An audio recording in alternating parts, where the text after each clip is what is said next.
একেবারে উদ্বোধনী ম্যাচের আমরা দেখতে পেলাম মাননীয় সাংসদ ব্যাটে বলের সংস্পর্শে শুভ উদ্বোধন করলেন বাঁকুড়া এপি কাপ 2000 খেলা।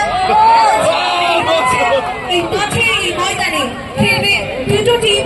আমরা দেখতে পেলাম ব্যাট বলের মধ্যে প্রথম ঠোকাঠুকি যে ব্যাপারটা রয়েছে সেটা কিন্তু সম্মানীয় সাংসদ সাহেব ছিলেন এবং তার হাত আমরা সবাই, শুধু আমি নয়, সিইবির সমস্ত মেম্বাররা এখানে আসতে পেরে অত্যন্ত আনন্দিত এত সুন্দর একটা টুর্নামেন্টের জন্য।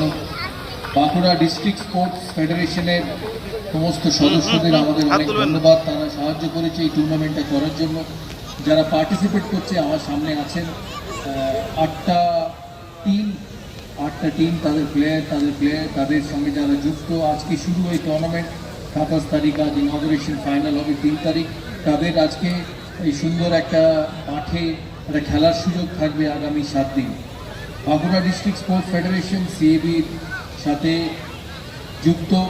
আমি আগেও বলেছি যে বিভিন্নভাবে সিএবি প্রতিটা জেলাকে তাদের খেলাধুলোর জন্য সাহায্য করে, যাতে জেলার ক্রিকেট উন্নয়ন হয়। কারণ পশ্চিমবঙ্গে ক্রিকেট, ফুটবল, অ্যাথলেটিক্স যে কোনো অ্যাসপেক্টেই জেলার খেলোয়াড়রা, জেলার কম বয়সী ছেলেমেয়েরা খুব important.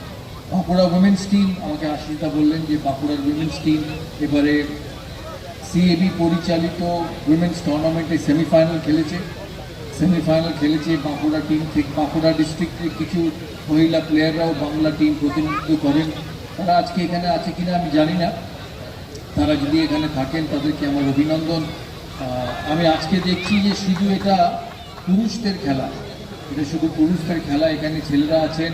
District sports federation, অতনুবাবু, আশিসদা, MP সাহেব আছেন, এখানে মিনিস্টার ইনচার্জ আছেন জঙ্গলমহলের। তাদের সবাইকে আমার এক রিকোয়েস্ট থাকবে যে আজকাল শুধু ছেলেদের খেলা নয়, মেয়েদের খেলাও অনেক এগিয়েছে, তাই ওনারা যেন মেয়েদের জন্য একটা টুর্নামেন্ট করেন এখানে, যাতে তাদের খেলার সুযোগ করে দেওয়া হয়। আমি বেশি সময় আপনাদের নেব না, কারণ আমি চাই খেলাটা শুরু হোক। অনেকেই এখানে অনেকক্ষণ ধরে বসে আছে খেলাটা দেখার জন্য। এই সুন্দর ফ্লাড লাইটে ছোট্ট মাঠে আজকের এই খেলা। সবাইকে আগামী 7 দিনের আমার অনেক অভিনন্দন। এই সুযোগ সদ্ব্যবহার করবে, কারণ প্রতিটি প্লেয়ার যে ভারতের ওই খেলে কোনো না কোনো দিন তারা এইভাবেই শুরু করে, তাদের এইভাবেই সুযোগ করে দেওয়া হয় খেলার। তাই এই খেলার যতটা পারো তোমরা এখানে পারফর্ম করার চেষ্টা করবে, যাতে সেখান থেকে বাঁকুড়া জেলা থেকে বাংলা, আর বাংলা থেকে আগে তোমরা বিভিন্ন টিমে সিলেক্ট হতে পারবে। তোমাদের সবাইকে অভিনন্দন, নববর্ষের অভিনন্দন। কিছুদিন আগে পয়লা বৈশাখ গেছে, 15ই এপ্রিল। তাই সবাইকে, বাঁকুড়ার সমস্ত মানুষকে আমার নববর্ষের অভিনন্দন রইল। আর যারা এই টুর্নামেন্ট অর্গানাইজ করেছে তাদেরকে অনেক অনেক অভিনন্দন সিএবি সবার তরফ থেকে। ভালো থাকবে, সুস্থ থাকবে।